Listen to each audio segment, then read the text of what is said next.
Hi guys, and welcome to the show. After 2 years of wearing the Rolex Submariner, almost daily, I've got to know this watch pretty well, and I'm here to tell you what it's like to live with. The good, the bad, the downright unpleasant. Everything from the value proposition to the unpleasant hype culture. Let's get into it. Living with the Submariner. Is it worth your time? Is it worth your money? Welcome to Walking with Watches. Let's get on with it.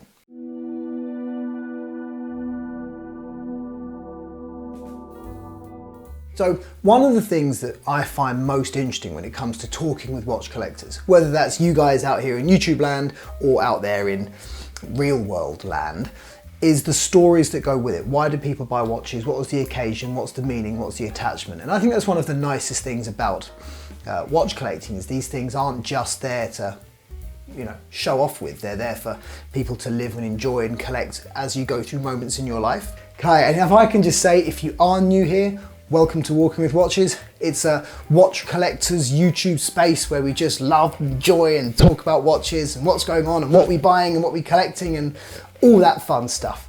If you like your watches, we're not vapid people trying to sell you stuff. I'm not trying to upsell you anything, nothing like that. We're just here to talk about watches and have good collector chat. If that sounds like the kind of thing you're into, then do please go ahead, give us a like, a comment, a subscribe would be particularly welcome. You're obviously not adverse to watching content from small creators. So yeah, if you are new here, do feel free to hit that subscribe button. Anyway, let's get on with it, shall we? And for me, I bought this, my Submariner date, when I completed my master's degree. It was for that occasion.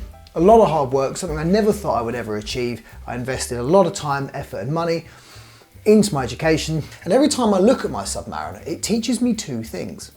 One is the value of what you can achieve with your time. It's a physical reminder to me that with a bit of hard work, a bit of determination, turning up, logging on and getting the work done, things that seem impossible or insurmountable are achievable as long as you have the right attitude and keep going. And the second thing it's taught me is, as this watch has quite a substantial financial value, it's symbolic rather of the value of my time. And every time I look at that watch, I think, right, you can do things of productive value with your time. Your time is precious and it's valuable to you. And it's a reminder of the value of hard work, and it's something I put a lot of effort into achieving. The first thing that surprised me about the Rolex Submariner is people talk all the time about the 904L steel, the bulletproof movements that Rolex make. But it surprised me just how much that stood up in reality.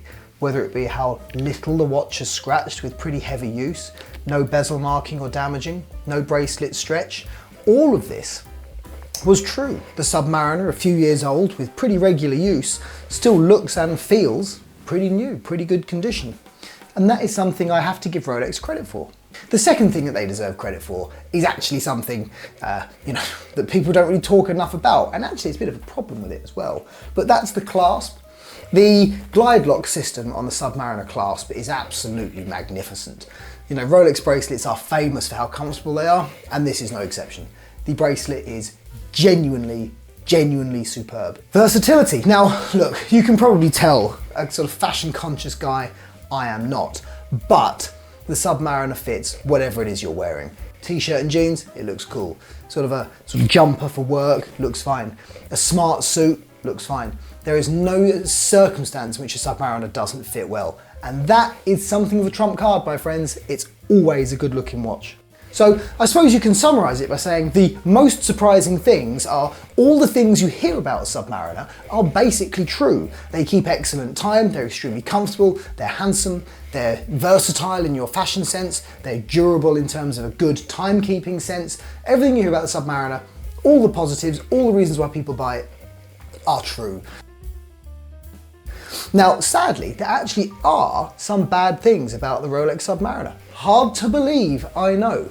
One of them that people don't talk about is, I think the Submariner, if I'm honest, is ever so slightly too large for my wrist. I just wear it because I love it. It's really on the upper end of what's wearable.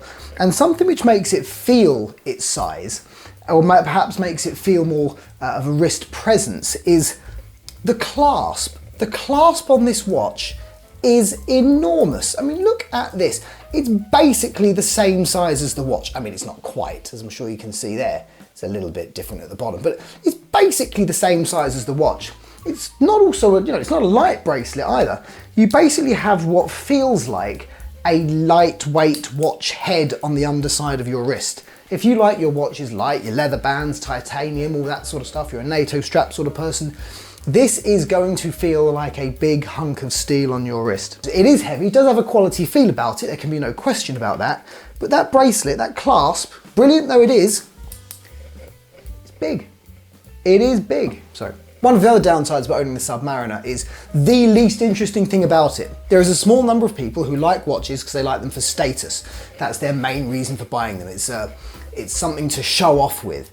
And the Submariner, unfortunately, when it does attract attention, which I'm going to loop back to in a second, by the way, when it does attract attention, it's often the attention of the wrong sort. It's people who recognise the Submariner and the first thing they ask you about it, is it real? How much did it cost? Did you get it from a dealer? Did you get it from the grey market? You know, they're not necessarily going into the same way that you might go into a watch conversation about perhaps a more niche watch from a smaller brand, more of a collector piece. Its commercial appeal does tend to attract questions of a commercial nature, usually to do with price, and that's not great either. Looping back though, when you get to the negatives, is if you are buying a Submariner because you want to impress people, let me tell you, no one gives a. And the last negative, the hype factor. Has the hype factor worn off? The honest answer is yes and no. I no longer perceive the Submariner to be anything more than it is, a fantastically made watch, and I really appreciate it for what it is. But in another sense, yes, it has worn off, because seeing it as a really well-made watch takes that mystical glaze off the watch away from it slightly. But the story that goes with it, the hard work and the achievement of trying to better myself, and this watch being a reward for that, means it will always be one of my favourites, if not my favourite, because it's something that I feel like I earned. In a way, the hype still exists, but in the way that people think of hype when you see something cool on Instagram and you have to have it right now, in that sense, yeah, I mean, that was never really there in the first place. When I first sort of fell in love with the Submariner, they were 5, 6, 7,000, in that sort of price range. I can't remember exactly what they were. But now they're going for pushing towards 10, and you know there's going to be more price rises on the horizon. So in that sense, to me, I think they're getting too expensive. I think the ceiling for a Submariner would be £10,000. I don't think it would be worth paying more than £10,000, and they are dangerously close to that now.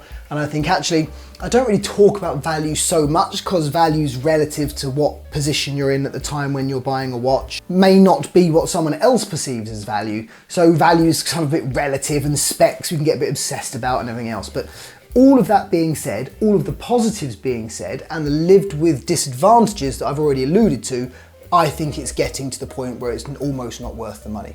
So let's summarise. Do I think the Submariners watch you just go out there and buy? Yes, I do. I think you get them at a good price if you can, because over £10,000 I actually don't think you're getting a huge amount back. I think there are other things you could do with £10,000 that would be more sensible and probably more enjoyable. Even in the watch world, I think they're getting to the point where they're overpriced slightly. And I also think if you're buying it for hype, if you're buying it for flex, if you're buying it because it's some kind of status symbol, you're ultimately going to be disappointed. However, if like me, you're buying it for a reason, because it's a horological landmark, it's a horological milestone, it's a life milestone, then you won't be disappointed. I think they're brilliant. I've really enjoyed wearing them.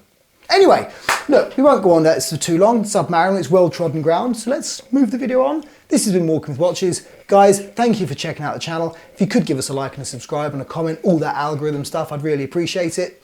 Anyway, you guys take care. Peace out.